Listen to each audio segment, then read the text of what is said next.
Fil-Pilates naddattaw ħafna l-exercise li nkun qegħdin nagħmlu għal kull stage tal-pregnancy żaw ċertu pożizzjonijiet fejn nippruvaw li l-pelvis niftħuh iktar ngħidu, nikrew iktar spazju ħalli l-baby jkun iktar komdu li jdur rasu l-isfel u eventually anka jissetilja fl-adam tal-pelvis. Kollox bil-mod, il-ġisem irridu intu. Ovvjament ħadisha xhur biex inbidel. żgur. Mela allura ma nipretendix li l-għada l-ewwel li xar wara ġejt lura kif kont. Kollox jieħu iż-żmien tiegħu l-imdorrija tagħmel il-weights. Tajjeb. Idealment ma tmurx mill-ewwel għal-weights. Speċjalment jekk kellha problemi bl-incontinence kif ukoll diastasis.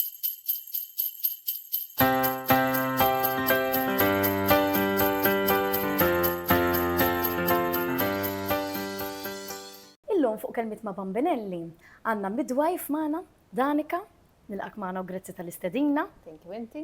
U inti apparti li inti midwife tagħmel il-Pilates u prenatal u postnatal Pilates. Ekku. Iva, jina il-midwife għal daw l-ħar 20 snin. Il-Pilates jizilni nalmu għal daw l-ħar jisu 4 snin. Bażikament id-deċidejt li nispeċjalizza fil-prenatal u postnatal, ovvjament minħabba l-background tiegħi li jiena midwife. Ekku. Tajjeb ħafna. Ovvjament, peress li inti midwife u anka tagħmel il-prenatal u l-postnatal Pilates illum ħan iddiskutu ftit l-eżerċizzju waqt titqala, l-importanza tal-eżerċizzju kemm waqt titqala kif ukoll anka għal wara. Ġifieri dak li tagħmel waqt titqala li ħajservi wkoll għal wara u x'tista' tibqa' tagħmel wara biex jgħinek terġa' tiġi tgħin il-ġismek jerġa' jiġi f'postu. Mela jien ħabda bl-ewwel mistoqsija tiegħi. Okay.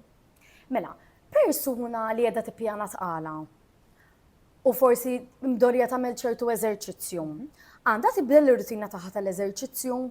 Le, la darba għada qed tippjanat għala m'għandix għalfejn tibdel ir-rutina, anzi huwa tajjeb li diġà qiegħda f'rutina tal-eżerċizzju. All right. Għax diġà qed ngħinu lil ġisimna iżomm ruħek fit, anka sempliċement minħabba hormone balance diktejn ħafna. So definitely le tista' tibqa' għaddejja kif tkun. Ġifier anke jkunu jagħmlu weights. Iva, għax inti l-ġisem huwa mdorri. Tajjeb. All right, okay. Imbagħad la darba tinqabad pregnant, imbagħad forsi nistgħu nibdew niddattaw mhux taqtaħħom għax inti kif bdejt ngħid inti ġismek huwa mdorri so m'hemmx għalfejn taqta'. Forsi ma nagħmilx weights kif kont nagħmel qabel imma jibda tnaqqas ftit.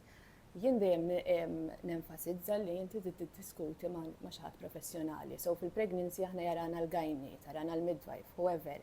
Importanti li tiddiskutu miegħu ħalli u ovvjament jew ħadd tkun taf il-medical history tiegħek. So ħajtik l-input tiegħu u jigwidak jekk isma' għandek bżonn tnaqqas jew aħjar nevitaw dak ċertu affarijiet. Tajjeb.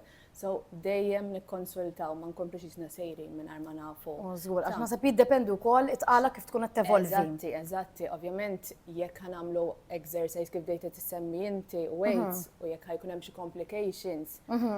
Da kulħadd jaf li tkun naqra iktar cautious. Okay. So naddattaw skont il-bżonn. Imma biex niġi lura l-mistoqsija le, m'għandekx għalfejn tieqaf minn dak li tkun qed tagħmel bħala exercise. Ġust ħanaddattaw forsi ħammorru ftit xi ħaġa ftit iktar low impact. All right. Għal pereżempju min-naħa tal-background tiegħi kif nista' nsemmi l-Pilates. Min forsi jpreferi l-hawn. Min jagħmel il-yoga wkoll. U anke sempliċement mixi, at least qed nipprova ninvolvi xi tip ta' rutina ta' exercise. Ovvjament il-benefiċċji tal-eżerċizzju fit-tqala huma ħafna kif I'm sure li kulħadd jaf. Fil-fatt ukoll naħseb hawn min isu jibża. Pereżempju, ikun hawn min jixtieq jagħmel xi ħaġa, pereżempju joħroġ pregnant u jgħid nibda nżomm naqra fit, ikun hawn min isu jiġi konxju li għandu bżonn jagħmel l-eżerċizzju għax jafu li huwa ta' benefiċċju għandna mistied oħra llum id-dubbina.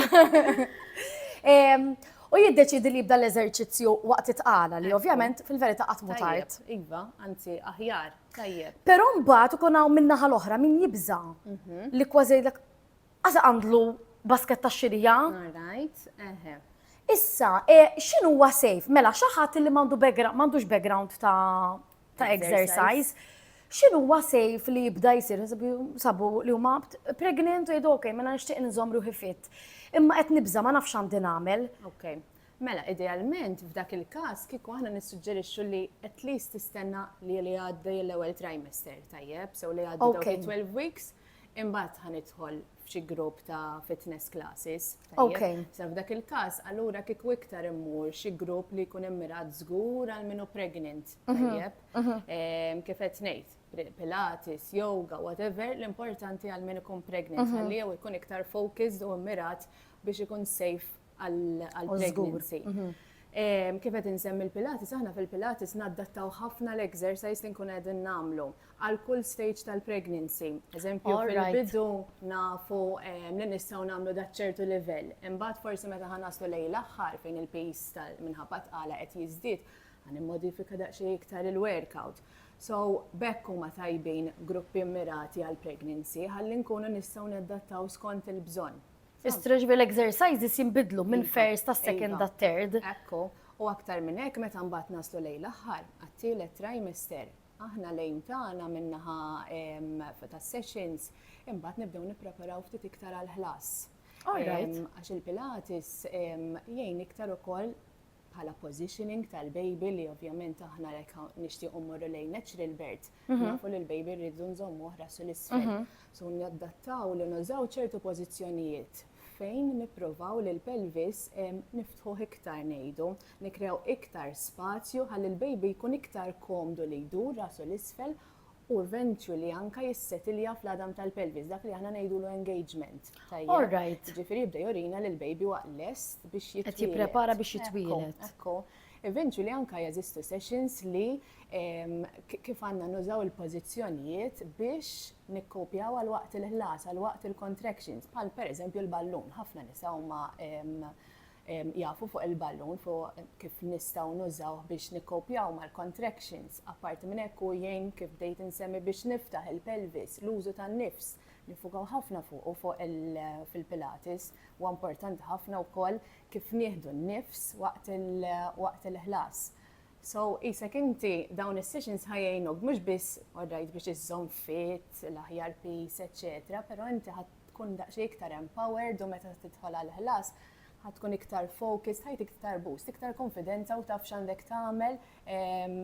Ovvjament f'dak Ġifieri waqt il-ħlas iktar ma żżomm ruħek attiv fil-verità.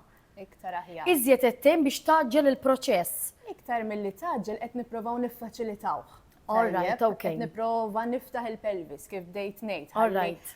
Eżempju, aħna qatt ma nirrekomandaw, mhux qatt ma nirrekomandaw, idealment mara li tkun fil-ħlas mhux ħatoqgħod il-ħin kollu fis-sodda. Idealment biex taħdem mal-ħlas ħatkun qiegħda tikkrea moviment. Il-ballun nerġa' mmur għall-ballun ġast għax naf li huwa popolari ma' ħafna min-nies. Bil-ballun ħankun qiegħda nikkopja mal-contractions għax jien għandi moviment. So li kieku qiegħda fis-sodda għandi pressure point ta' dari. Bil-ballun qiegħda nimxi mal-contraction, qiegħda niċċaqlaq fl-istess ħin il-ballun qed jagħtini lok fejn niftaħ il-pelvis. U jiena nafu koll li għandi nieħu nnifsijiet mal-contraction. So, dawn jisom kollha affarijiet żgħar, imma fil-verità jagħmlu ħafna differenza. Ekku. Un ġenerali, anka l-waqt titqala, x'benefiċċju għandu li żomm ruħek attiv, in ġenerali apparti tkun healthy u apparti li ovvjament ħanżommu healthy weight u ma ntellawx ħafna peace li ħajkonna x'inniżlu wara. X'benefiċċji hemm anka forsi fuq il-ġisem internament tal-mara? Okay, all right, mela. Ovvjament pal affarijiet basics li nippruvaw nipprevenu t-sokkor, nippruvaw nipprevenu l-pressjoni, anke ħabba circulation. Però kif semmejt affarijiet internament minnaħa ta' kor. Aħna ninvolvu ħafna l-kor waqt il-sessions tal-Pilates, nifukaw kif għandna nattivaw mela biex nispjega ftit għal forsi minn mhux daqshekk familjari ma' kor. Fil-pregnancy nagħtu każ ħafna il-pelvic floor kif ukoll il-abdominal muscles. Għax dawn huma ż-żewġ gruppi li iktar jisu tħalli effett fuqhom it-tqala. Bażikament biex nispjega l-pelvic floor muscle dan huwa muscle li jinsab fil-pelvis u jisu shape ta' hammock, tajjeb? Alright. Fejn iktar ma ħadd avvanza tqala, iktar ħanitfgħu pressure fuq għax qed jissapporti għall-utru, qed jissapporti għall-bladder u l-bowels. Okay. So bekk ħafna nisa jindunaw li qiegħda natas u qed jaħrab lil pipi, qiegħda nissol u qed jaħrab lil pipi. So dan huwa kollu minħabba l-extra pressure li għandu fuq il-muscles. So aħna li nagħmlu għan nitgħalmu kif għandna nattivaw, nitgħalmu kif għandna nużaw ħalli aħna nsaħħu kemm nistgħu innaqsu li jiġri hekk. All right. So dik waħda li nagħtu ħafna enfasi fuqha kif nitalmu nattivaw u anka nirrilassaw mbagħad ukoll il-pelvic floor. Għaxa kemm il-Kegel exercises xajdulhom. Eżatti.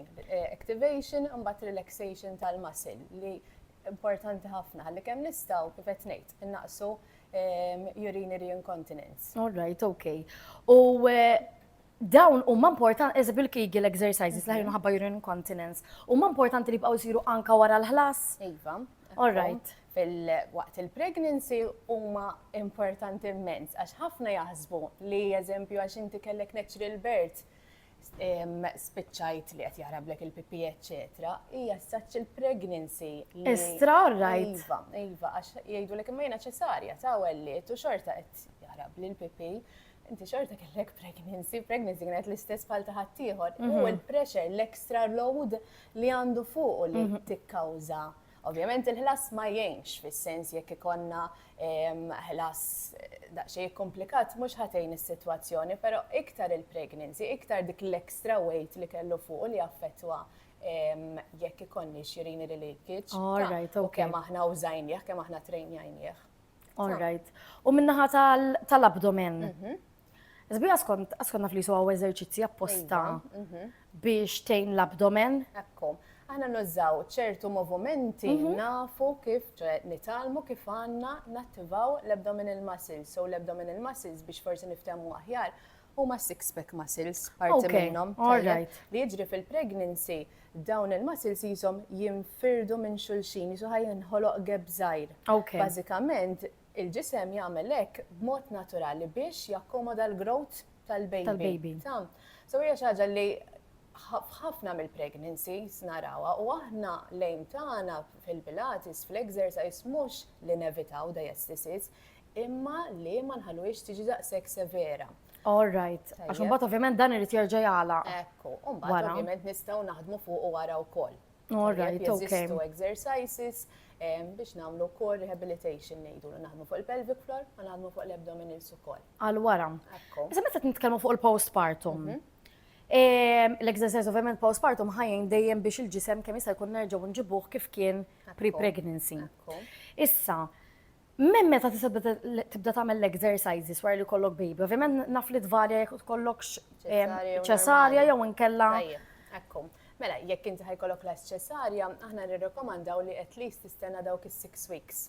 Ħalli nħallu full recovery tal-iskar.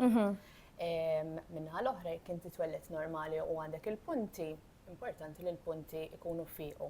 All right. Jekk ovvjament ma jkollokx punti aħna nħallu fidejnhom li meta tħossa komda tirritorna lura għall-exercise. Sa qed nitkellmu tirritorna lura. Jekk inti kif semmejna fil-bidu mara kienet tagħmel imdorrija tagħmel il-weights, tajjeb, idealment ma tmurx mill-ewwel għal weights, speċjalment jekk kellha problemi bil-incontinence kif ukoll diastasis. All right. Għax jekk jiena ħanagħmel eżempju ħafna sit-ups jew ħanagħmel ħafna jumping, iktar qed nitfa' pressure fuq l-abdomen u fuq il-pelvic floor. So iktar ħanigrava. L-aħwa, all right. So idealment l-ewwel nibdew bil-mod, kif bdejt ngħid l-ewwel nagħmlu core rehabilitation, jiġifieri hemm ċertu exercises li bil-mod il-mod nibda ngħin biex nerġa' nsib l-strength f'dawn il-muscles. Once li d-diastasis tkun healed u m'għandix issues ma' pelvic floor, imbagħad ovvjament mod gradwali nista' nirritorna għal dak l-exercise li kont nippreferi nagħmel qabel, so to say. All right, okay. So kollox bil-mod. Kollox bil-mod, eżatt. U bħala Kegels, il-pelvic floor exercises. Jiġi ġifieri il-pelvic floor muscle jiġi bir-rehabilitation. Mela. All right. Ovvjament bil-mod, ħadd għax ħafna nisa qishom ikollhom it-tir, wellit mela daqshekk. Daqshekk, ejja ħammorru ħanfittxu niġu kif konna. Eżatt. Kollox bil-mod, il-ġisem irridu ntu. Ovvjament ħadisha xhur biex inbidel. Mela allura ma nippretendix li l-għada l-ewwel lit xar wara ġejt lura kif kont. Kollox jieħu iż-żmien tiegħu. Iż-żmien tiegħu, ġifieri iżjed importanti hija li aħjar naħdmu fuq daw il-muscles li jkunu ħadu kedda kbira waqt titqala. Nġibuhom b'saħħithom. Mbagħad nibdew naħdmu f'reżempju naf xi ħadd tella l-wejt fil-koxrox mela Eżatti. Affarijiet oħrajn u hekk. Koru importanti ħafna x'jekk jiena ħanagħmel xi ħaġa li minn għalija qed nipprova nittonja x'imkien imma fl-istess ħin għadni naqalura minn diastasis jew inkella mill-pelvic floor, ħanitfa' aktar pressure u ħanibqa' nitfgħu naqra iktar lura. All right. So bil-mod daw l-affarijiet. All right. Għalhekk tajjeb li jiffollow jak xi ħadd. Iżgur. Għalli jkun jista' jagħmel l-assessment u jgwidak skont il-bżonn tiegħek. Iżgur. Kulħadd huwa differenti.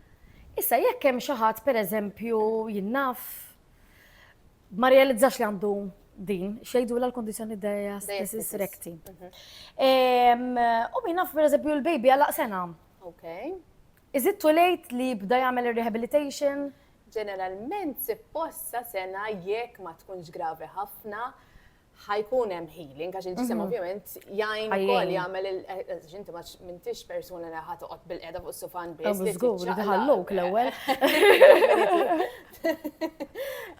So bil-mod il-mod ħajkun hemm natural healing. Natural healing, all right. Però jekk tibqa' tinnota li jisma' hemm xi ħaġa li mhux qed taraħa normali, qatt mhu tard, anzi aħjar nittekiljawha milli ħallejta. Għax anke jekk imbagħad konna pregnancy oħra, jisna ħjar nibdew minn square one milli nofs triq, fimt? All right, okay. So, idealment nittekiljawha. U breastfeeding, isir exercises, għax batem diw kol, eżempju, hemm min jgħid li pereżempju tkun breastfeeding, idealment ma tagħmilx exercise għax tanqoslok il-flow tal-ħalib.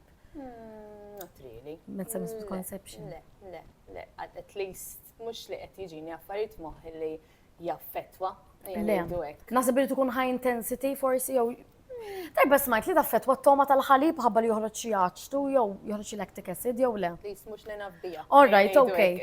Le jista' jkun darba kont rajta wet, infatti kont inżomm ftit lura jiena meta kont nagħmel breastfeeding għax kont ngħid okay, it's not ideal to exercise while breastfeeding. All right. Għatma jiltqajt ma' Pilates is safe. Pilates and yoga are safe, tajjeb, all right. Għal-min, anka per eżempju, forse ma kienx jagħmel exercises waqt titqala u jixtieq jibda xi ħaġa wara biex jgħinlu nnifsu, il-Pilates ikun wieħed mill-aħjar options biex jibda. Definitely tajjeb. Hemm oħrajn tax, ovvjament mhux da mhux. U hija le ma tngħidu it's a type of exercise that you can start with. Ekwa xu tajjeb għax nistgħu nimmodifikaw, nistgħu nadattaw għall-pregnancy, nistgħu nadattaw għall-postpartum, so tajjeb u safe score. Tajjeb. Issa, xi misconceptions fuq l-exercises, fuq titqala, fuq l-zomektif, għax eżempju jkun eżempju tismanna n-niet jew l-antiki taf kienu strih issa tox tistrapazza u tox tqandel anke jaraw tqandel banju tal-ħwiex tqandlux. Era, ħafna anke mill-exercise fil-verità in ġenerali jibżaw, ħafna jgħidu jekk nipprova nagħmel exercise jew aħjar li ma jmurx għal ħares qatt inkorri. Ejwa, vera, ħafna. Issa l-lum ħafna ħjar, minn kulħadd jisu jinduna li jisma' tajjeb li tagħmel l-exercise, però għataw in-nies li jibżaw. ħafna jibżaw l-iktar ħaġa li tbeżżaħħom li forsi l-exercise ħatqanqal il-ħlas. Li mhuwiex il-każ. L-exercise anzi jiffaċilita il-proċess tal-ħlas. Fis-sens, jekk ovvjament aħna idealment ħanibdew mill-bidu tajjeb, mela bl-exercise fil-bidu ħannużawh biex innaqsu forsi xi sintomi let's say koroħ li qed tikkrea l-pregnancy, bħal pereżempju biex niftijem back pain. Ħafna nisa jużaw l-eżerċizzju biex nittekiljaw ġeħ ta' dar. Fil-Pilates għandna stretches apposta biex intaffu lower back pain, upper back pain. There again, stretches, ħafna bil-Malti ngħid tiġġebbed tajjeb, ħafna tibżal li mhux tajjeb li jkun hemm stretching, anzi stretching li huwa ovvjament safe, I'm not overdoing it, anzi jgħin ħafna għax inti tkun qiegħda tratta bil-masil. So inti tnaqqas dik l-ebussija għax di wara kollox hija xi ħaġa hormonal, it-toqol ovvjament tal-pregnancy ħajaħdem kontrina, so bekk nibdew naraw dawn is-sintomi.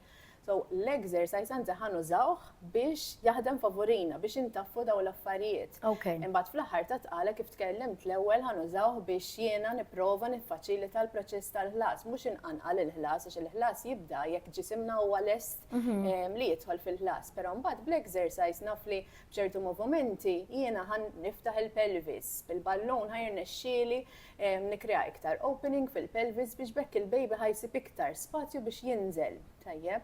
All right. So, definitely nissuġġeru l-exercise diment li m'hemmx ovvja xi komplikazzjonijiet fit-tqala li jallertjawna li jisma' idealment ma tagħmilx exercise. Ekku. Però dik kif nerġgħu niġu għal dak li qed fil-bidu, dejjem ħan ikkonsulta ma' xi ħadd professjonali, mal-gajni, mal-midwife, eċċetera. Tajjeb, għax tiskanta hija xi ħaġa naħseb illi saftitilu kienet grey area. Ekku. Għandek tagħmilha, m'għandekx tagħmilha. Veru, veru. Jew pereżempju mhux l-ewwel darba li ġismejna xagħti jibqa' jagħmel l-exercise u miskina jinsajta jinqala xi ħaġa fit-tqala u jgħidu mhux bil-fors baqgħet taqbes u tola u ma jkunx il-każ, ġifieri. Ekku. Ovvjament dejjem inkunu gwidati, dik l-iktar Tajjeb, ħaġa all right. importanti. Marru għand xi ħadd li ovvjament huwa professjonali ħalli naddattaw skont il-bżonn. U l-exercise naħseb jgħin ħafna wkoll għal mental health. Definitely. Anka nafu li ġast tajt dik is-sija mir-rutina ta' kuljum. Inti taf li qed tiffoka daqsxejn għandek naqra ħin għalik, u taf li qed tagħmel xi ħaġa għal ġid tiegħek u eventwalment għat-tarbija. So itik boost at the end of the day, itik boost tajt ftit, iltqajt ma' nies li huma bl-istess aim bħali. Eżatt. So mental health definitely ħatejn ukoll, at least jekk mhux physically għax forsi ma tkunx imdorrija. Mental health it-tnej ħataqloqthom, żgur għax waħda mbagħad ħatorbot mal-oħra. Żgur. L-eżerċizzju jiena nista' nikkumpara li fl-ewwel wieħed kont nagħmel xi ħaġa ma fit-tieni ma sibx il-ħin u ma tfajtx daqshekk effort ukoll biex nagħmilha. Kien hemm ħafna postpartum biex inżomm b'saħħti. Fis-sens, is-saħħa tal-ġisem ma nafx tiġi xi ħaġa mill-istin tal-omm ukoll, imma pereżempju naf ġieli kont inżommu bidi u b'xi ħaġa u bl-oħra nagħmel xi ħaġa. Imma wara pereżempju fl-aħħar ta' fl-ġa ma kontx inħoss għajma law u għajma lem. Ovvjament bnejt ċertu. Għax tkun diġà bdejt tagħmel eżatt, tkun bdejt is-saħħa waqt itqala. Eżatti, tagħmel ħafna differenza, żgur. Dejjem hu. Jagħmel effett ili tagħmel eżerċizzju għal kemm idum il-ħlas? Ma naħsibx.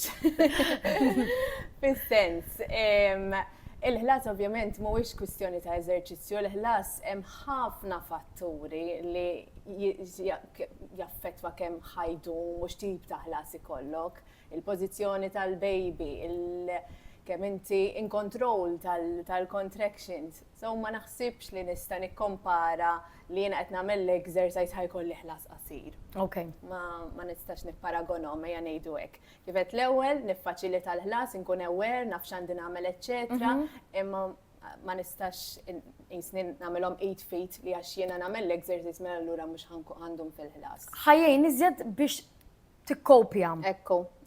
Ġifieri għal waqt il-labor kif semmejt, hemm ħafna eżerċizzju li jgħinu anke għal ċertu ailments ngħidulhom, kundizzjonijiet waqt itqala u ġieħ u hekk. Ekku l-ġieħ, kif semmejna, l-pressjoni, eċċetera, biex kemm nistgħu innaqsuhom. Tajjeb. L-eżerċizzji biex tqanqal il-ħlas, kif dejt tispjega l-ewwel, essaċ m'hawnx, ġifieri meta jgħidulek oqgħod taqbes forsi għax ikollu jibda, meta taqbes ħajjejn u mbagħad ikun lest. L-eżerċizzju kif dejna ngħidu l-ewwel ma jintużax biex nidħlu fil-ħlas biex jinqanqal il-ħlas, huwa ġisimna jrid ikun lest li jidħol fil-ħlas biex inti actually jibda. All right, il-mixi x'funzjoni għandu? Il-mixi li jgħajna x'inti qiegħda tiċċaqla ħafna, allura peress li għandek ħafna moviment saqajn mqabdin mal-pelvis, allura inti bil-moviment tal-pelvis qed nikreaw l-ispazju peress li l-baby qed rasu l-isfel in favor of gravity qed jinżel iktar, il-muscles ukoll dejjem qed nużhom, allura l-muscle tal-pelvic floor mhuwiex qed jibqa' stiff, qed kemm nista' inħadmu iktar, allura qed jiġi iktar flexible. Ovvjament aħna nafu li iktar ma jkun flexible, iktar ma nkun mhux relaxed, ma iktar ma jkun stretchable, iktar ħajkun faċli għalina li nużaw anke waqt labor. Anka li nipprevenu tearing. So bekk fil-bidu bdejna nitkellmu kif il-pelvic floor għandna nattivawh kif ukoll nirrilassawh. Li jiena nkun naf kif għandi nirrilassa l-pelvic floor, aħna meta ngħidu nirrilassaw li qed nipprova nfihhem hija li jiena intawwa lil muscle. Jekk jiena naf kif intawwal il-muscle, jiena naf kif għandi nistreċċja ħdi xi ħaġa li ovvjament mind And body. Ekku. Ek permezz tiegħu kemm nista' kif ukoll tajn ħafna biex nevitaw tearing. Però Meta tgħid tistreċċjah, iżek bħal meta timbotta l-pipi l-barra biex niftehmu. Eħe, mhux eżatt. Għax inti huma daw il-kigels daw l-żomm isek qed iżomm il-pipi u titlaq, iżomm il-pipi u titlaq. Ekku, so jiena naf ħafna nisa jafu dik il-biċċa li inti tiżżomm. Iżomm, hekk tħoss isek dan. Ekku. U mbagħad tirrilassa. Tirrilassa hija importanti daqskemm inti għamilt l-activation, mbagħad il-relaxation hija importanti daqsa. Hemmhekk fejn nitgħallem kif nirrilassa, ħalli jistreċċja. Right, ġifieri għax naħseb nagħtu jien personali meta kont nagħmilhom, kont nagħti iktar enfasi kemm edan żomm it-tightening. U mbagħad jisni mbagħad taf kif tlaqtu. Eżatt. Istra relaxation hija importanti daqs it-tightening. U di ovvjament vera easier said than done. Imma aħna mbagħad li nagħmlu f'ċertu exercises nitalmu kif nonvolvu relaxation ma' ċertu positions. Bħal pereżempju meta jiena qed ninżel squat, nista' hemmhekk nifoka aktar fuq relaxation tal-pelvic floor, għax jiena mal-squat edha nitfa' l-pelvis warajja, edha nolli l-tailbone il-fuq mill-pubic bone, so bekk hemmhekk ġiġa kreajt spazju, eżatti. So once li edha ninżel, edha nagħmel xi ħaġa in favor of gravity. So at that point, speċjalment meta wasalna fit-third stage tal-pregnancy, fit-third trimester, sorry, hemmhekk fejn għandi nifoka aktar fuq relaxation, għax issa iktar il-ħlas. All right, okay. So li ħanamel malli qiegħda ninżel squat, ħanipprova nħalli l-affarijiet in favor of gravity, ħanirrilassah il-pelvic floor, mhux ħanipprova nżomm tight. Relax in favor of gravity, sakemm inżied squat, imbagħad ovvjament inkompli mod normali. So jinvolvi qisu ċertu teknika li rridu niġu naqra gwidati fuq. All right, tajjeb. Ġifieri jisu xi ħadd li pereżempju ngħidu qatt m'għamel xejn u stembaħ fit-third trimester. U forsi jgħidlek ħanipprova nagħmel xi ħaġa waħdi li jkun qed jagħmel il-mixi u forsi daqsxejn squats bil-mod. Ekku l-ballun. U l-ballun sintendi għax il-ballun. Ekku, jeżistu wkoll stretches nistgħu nagħmlu bil-ballun, edu l-ballun qudiemna u nipprova noqgħod fuq erkubtejja, nimbotta l-ballun il-bot minni, ħalli nantawal forsi l-masil tal-upper back ukoll, nirrilassa ftit forsi l-stiffness u fl-istess ħin qed naħdem fuq il-pożizzjoni tal-pelvis li nikrea l-ispazju. So hemm ħafna, hemm diversi modi x'tista' tagħmel biex tipprepara għall-aħħar stage. Mbagħad tal-waqt itqala. X'inhu huma pereżempju dawk l-exercises illi ħajkomplu jgħinu l-ġisem biex jinfetaħ? Ovvjament għal-waqt il-ħlas, waqt itqalet lek skużani. Waqt il-ħlas ovvjament ikun hemm il-contractions. Kif huwa l-aħjar mod illi mara timxi mal-contractions biex tgħin il-ġisem imexxi waħdu, ovvjament da ħajkun hemm xorta jkun hemm jaf ikun hemm min ikollu bżonn id-drip. Imma biex dejjem tipprova tgħin u tgħin mbagħad hekk ikun iċ-ċirkustanzi waslu sem naħseb xorta fil-verità waqt li tieħu drip tkun tista' tibqa' tiċċaqlaq ftit. Mela. Ngħidil fil-kbir xorta bqajt fuq il-ballun bid-drip. Tista' kemm trid. Aħna dejjem ninkoraġġixxu li jkun hemm xi tip ta' movument. Ma ġara xejn. Konna ngħidu tal-eżerċizzju biex tgħin il-mara tinfetaħ. Okay. Biex tgħin il-mara ġifieri pereżempju. Eżerċizzju nistgħu nużaw sorry, di l-biċċa ħanidlek taqsili. Ħanerġa' nsaqsilek mela. L-eżerċizzju nista' nuża waqt il-ħlas inti qed Eżatt, ħanerġa' nsaqsilek għax minn hemm fi xkiltek jiena wkoll qedlek ta' tqala.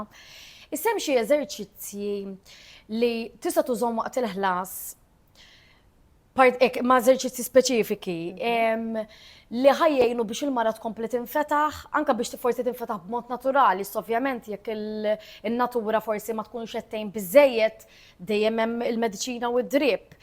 U li xorta naħseb tista' tibqa' tagħmilhom waqt id-drip sakemm il-mara mhux qed tieħu l-epidural għax hemmhekk ħadd intefa' fuq is-sodda ħabba li ma jkollix il-sensazzjoni fis-saqajn. X'tista' tagħmel waqt il-ħlas biex tkompli tgħin lilha nnifisha anke u tiffaċilita l-proċess tal-ħlas? Okay, so l-iktar ħaġa importanti Il-ballun. il-ballun, żgur. Però apparti minn hekk it-teknika tan-nifs, forsi ma tantx semmejnija li aħna Alright. nitalmu ħafna kif għandna nużaw it-teknika ta' kif nieħdu nifs.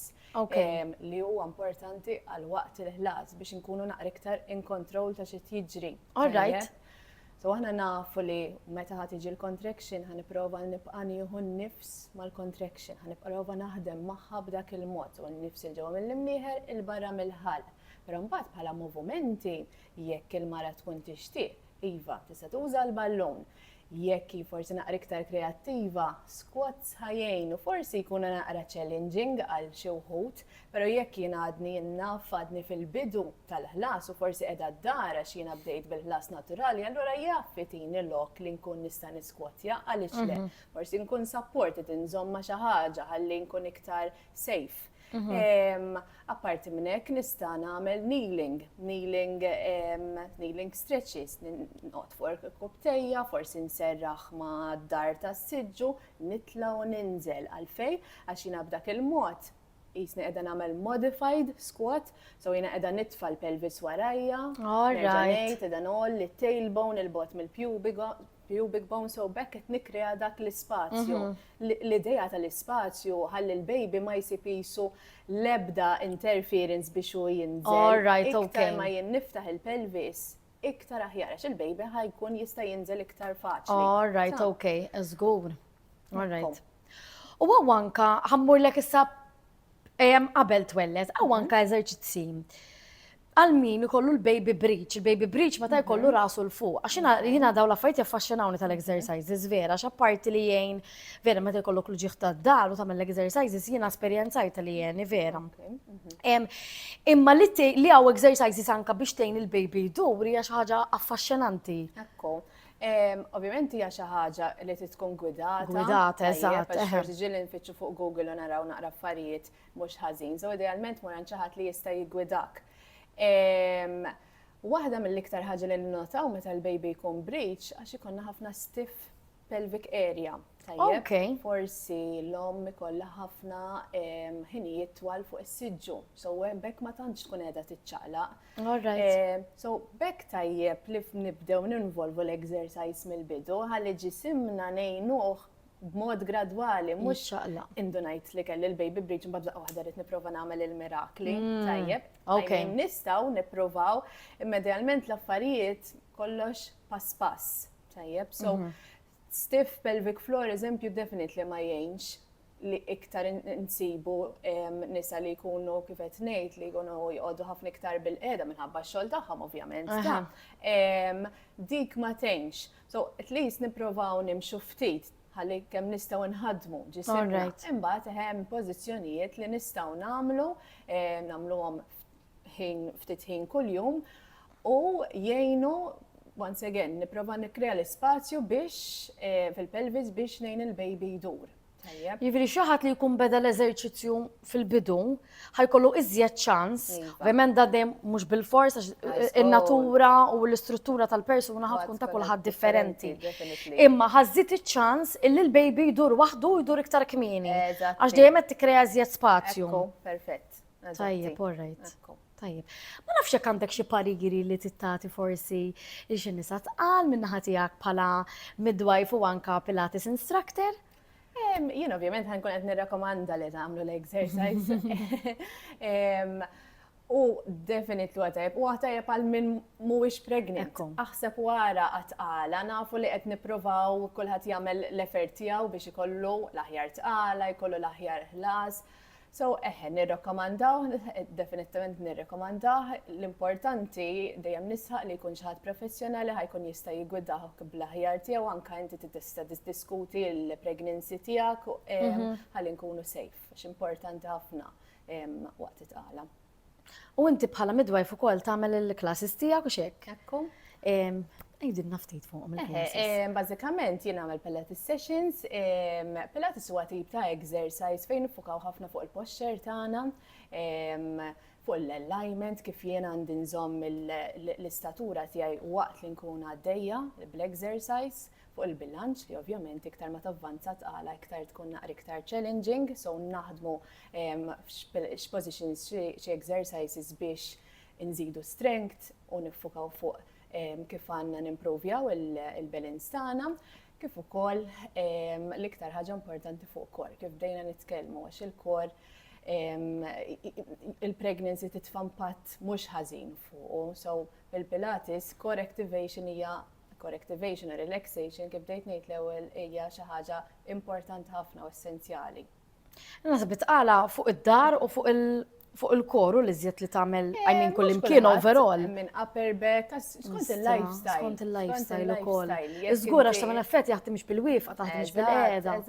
Eżatt, bekk bdejt ngħid kulħadd irid jadatta All right. għal bżonnijiet tiegħu. All right, ġifieri pereżempju persuna li taħdem bil-qiegħda hemm ngħin l-exercises, ir-rutina tagħha, it-tiejiela differenti minn xi ħadd li ħajaħdem bil-wifqa, għaż se tiffoka fuq dawk il-muscles li tħaddem l-inqas. Eżatti, dak huwa Interessanti. il-Pilates għax nistgħu naddattaw dejjem minn first trimester l-exercises ħajkunu differenti minn third trimester. It's not a one size fits all. Interessanti. Ekku.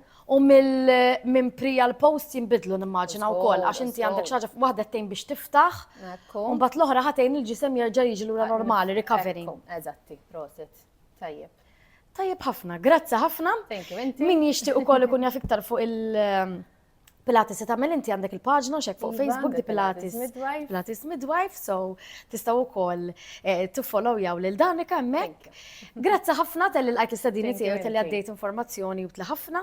Jiena għalkemm esperjenzajthom xorta tqalijiet tiegħi xorta tallimt ħafna llum, ovvjament jekk xi darba jkun hemm xi oħra fil-futur nagħmel fiċ-ċert illi noqgħod attenti iktar għall-eżerċizzju għax vera huwa importanti, rajt id-differenza bejn l-ewwel u t-tieni iktar mill-li waqt titqala postpartum, ħassejt id-differenza postpartum li f'wieħed kont għamilt l-exercise u f'wieħed ħadd iktar easy. So wara jkun inħass il-ġisem kun ħass li ħakedda ikbar. Eżatti. Avolja fit-tieni wieħed il-labor kien iżjed smut għax ovvjament it-tieni il-ġisem ikun jaf x'irid jagħmel. Wara ħassejt li ħadd kedd ikbar. Ġifieri l-eżerċizzju jagħmel impatt kbir jekk forsi mhux fuq il-ħin tal-labor, definitivament fuq il-saħħa tal-om wara. Grazzi ħafna Danika. Thank you, inti.